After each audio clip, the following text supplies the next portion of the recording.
Nazdar, Janko. Na začiatok skúsime niečo jednoduchšie. Opakuj po mne. Neprešiel bezpečnostnou previerkou. Neprešiel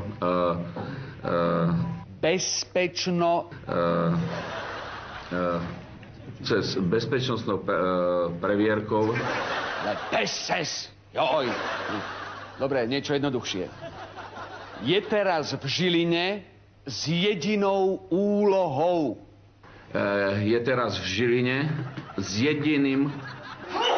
Na zdravie, opakuj. S jedinou úlohou. No vidíš, že to ide. No, hurá. Teraz niečo ťažšie. Ďalšia veta.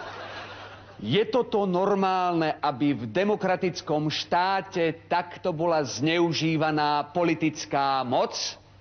Ideš.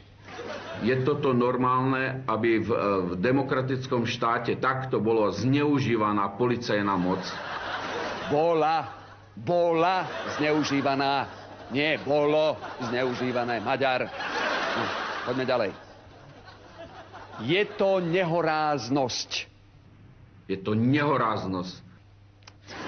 Nehoráznosť. Nehoráznosť. Je to nehoráznosť. Nehoráznosť.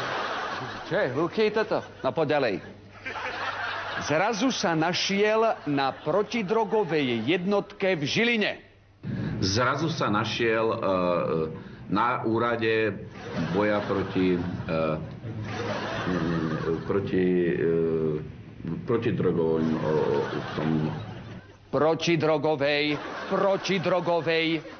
protidrogovej skupine, alebo jak sa to nazýva? Jednotke, Bulo. Jednotke v Žiline. Si sa zapotil, čo? No, posledná veta, poď. Niekto, kto je trestne stíhaný, je postavený na takúto vysokú funkciu. Niekto, kto je vyložene trestne stíhaný, je postavený na takéto vysokú funkciu.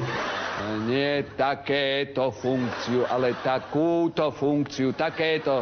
To absolútne nemá úroveň, však to je úplne nemožný.